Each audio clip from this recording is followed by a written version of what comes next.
Alhamdulillah Alhamdulillahi Rabbil Alamin Al-Qail fi kitabihil karim Wa qadha rabbuka alla ta'budu illa iyyahu wa bil walidaini ihsana Imma yablughanna 'indaka al-kibara ahaduhuma aw kilahuma فلا تقل لهما أف ولا تنهرهما وقل لهما قولا كريما واخفض لهما جناح الذل من الرحمة وقل رب ارحمهما كما ربياني صغيرا أشهد أن لا إله إلا الله وأشهد أن محمدا عبده ورسوله اللهم صل وسلم على سيدنا محمد وعلى آله وصحبه وسلم أجمعين أما بعد فيا أيها الحاضرون أوصيكم ونفسي بتقوى الله فقد فاز المتقون قال الله سبحانه وتعالى أعوذ بالله من الشيطان الرجيم بسم الله الرحمن الرحيم يا أيها الناس اتقوا الله حق تقاته ولا تموتن إلا وأنتم مسلمون. Hadirin sidang Jumat yang dirahmati Allah Subhanahu wa taala. Pertama-tama marilah kita meningkatkan ketakwaan kita kepada Allah Subhanahu wa taala dengan sebenar-benarnya takwa.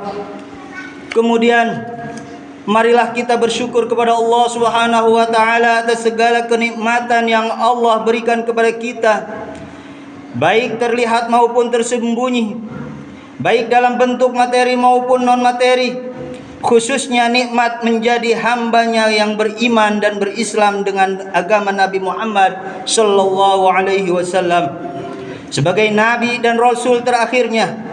Kenikmatan seperti ini wajib kita syukuri karena menjadi pokok segala kenikmatan. Dunia mau berupa kesehatan, kesempatan, kesenggangan dan ukhrawi, yaitu berupa ibadah, zikir, solawat, solat dan ketenangan hati dalam menjalani hidup serta kesempatan untuk berdoa kepada Allah Subhanahu wa taala dan juga bermunajat. Itu adalah kenikmatan ukhrawi yang Allah Subhanahu wa taala percepatkan sebelum kelak insyaallah kita akan mendapatkannya yang lebih daripada itu semuanya. Amin ya Allah ya rabbal alamin.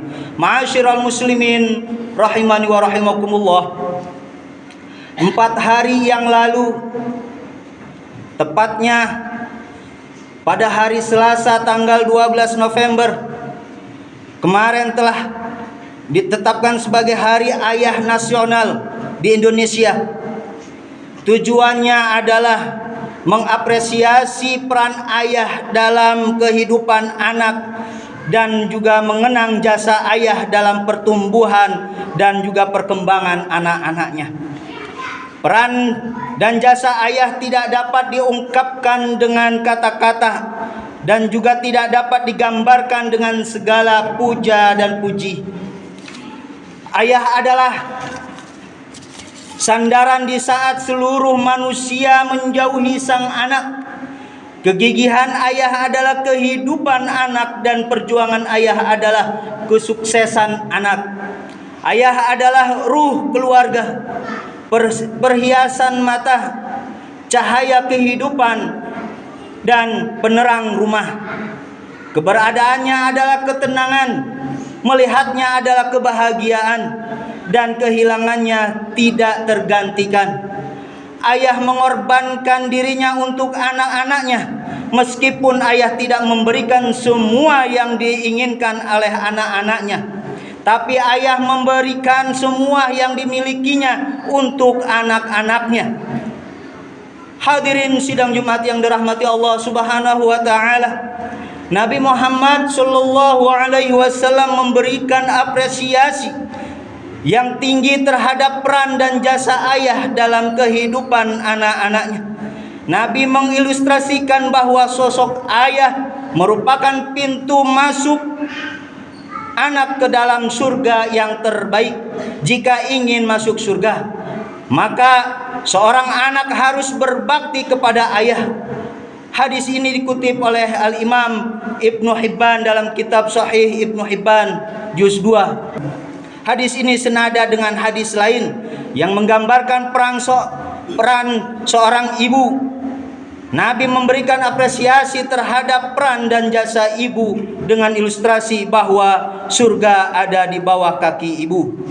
Jika seorang anak berbakti kepada ibu, maka ia akan masuk surga. Hadis ini dikutip oleh Al-Imam An-Nasai dalam kitab Sunan An-Nasai juz 6. Fa innal jannata tahta rijlaiha. Sesungguhnya surga berada di bawah kaki ibu. Hadirin sidang Jumat yang dirahmati Allah Subhanahu wa taala. Al-Imam At-Tabrani dalam kitab Al-Mu'jam Al-Awsat juz 6, beliau pernah meriwayatkan kisah di masa Nabi Shallallahu Alaihi Wasallam yang diceritakan oleh sahabat yang bernama Jabir bin Abdullah. Pada suatu hari, seorang laki-laki mendatangi Nabi dan ia berkata, "Wahai Rasulullah, ayahku telah mengambil hartaku." Lalu Nabi pun berkata kepadanya, "Pulanglah dan datanglah kepadaku lagi bersama ayahmu." Malaikat Jibril pun turun mendatangi Nabi dan berkata, "Allah menyampaikan salam dan pesan. Jika orang tua itu datang, tanyakanlah sesuatu yang ia katakan di dalam dirinya yang tidak didengar bahkan oleh telinganya sendiri." Ketika orang tua itu datang, Nabi pun berkata kepadanya, "Apakah anakmu selalu mengeluh kepadamu ketika kamu mengambil hartanya?" Orang tua itu pun menjawab, "Tanyakan kepadanya, wahai Rasulullah, apakah aku memberikan nafkah kepada salah satu bibinya atau diriku sendiri?" Nabi pun berkata, "Lupakan hal itu sekarang.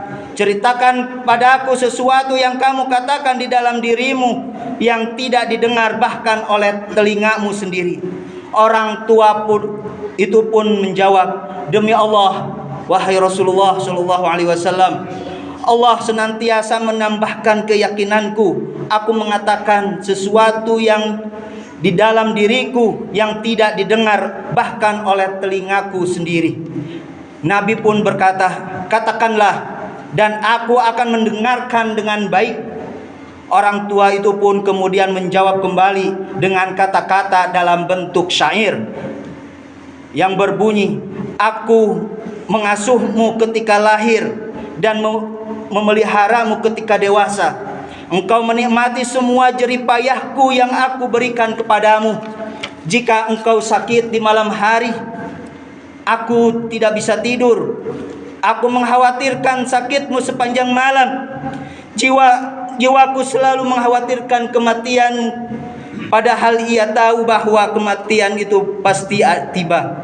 Seakan-akan bukan engkau yang sakit, tetapi aku yang sedang sakit. Sebab kondisimu sehingga air mataku menangis. Ketika engkau telah dewasa dan menggapai kesuksesan yang dahulu aku impikan tentang dirimu, engkau membalas jasaku dengan keras dan kata-kata kasar. Seakan-akan engkau memberiku segala kebaikan dan berjasa kepadaku. Jika engkau tidak memperdulikan hakku untuk kau baktikan hidupmu, maka perlakukan aku dengan baik sebagai seorang tetanggamu."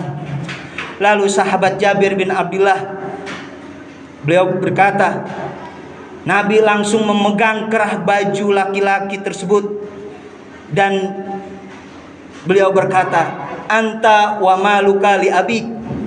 Engkau dan hartamu adalah milik ayahmu. Hadis ini menggambarkan bahwa ayah selalu memendam rasa di dalam diri atas segala yang dilakukan untuk membesarkan anak-anaknya. Hadis ini juga menjelaskan pengorbanan ayah dalam mengantarkan anak-anaknya ke gerbang kesuksesan, sehingga tidak dapat dibalas dengan cara apapun kecuali berbakti kepadanya dan mentaati semua perintah-perintahnya.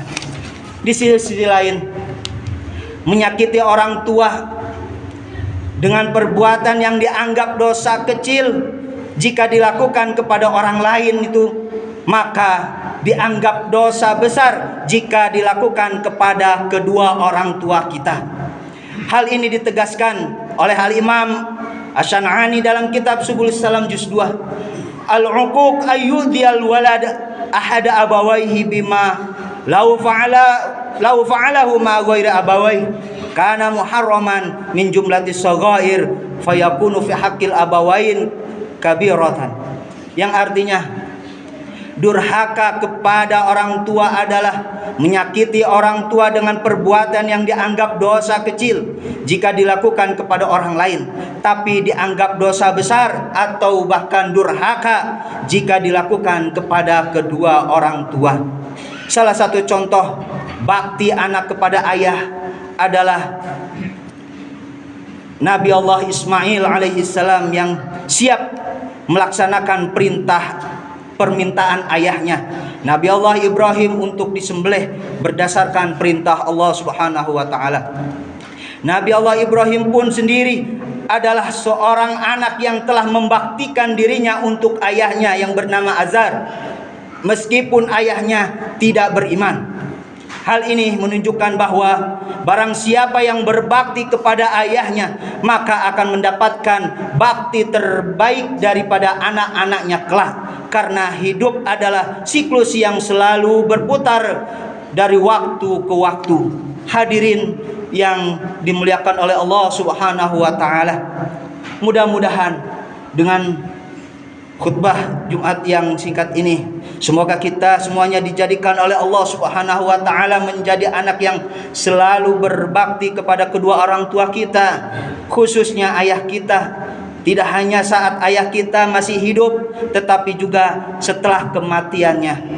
Kita juga berdoa kepada Allah Subhanahu wa taala agar anak-anak kita semuanya dijadikan anak-anak yang berbakti kepada kedua orang tuanya, berbakti kepada bangsa, negara dan agama. Amin ya Allah ya rabbal alamin.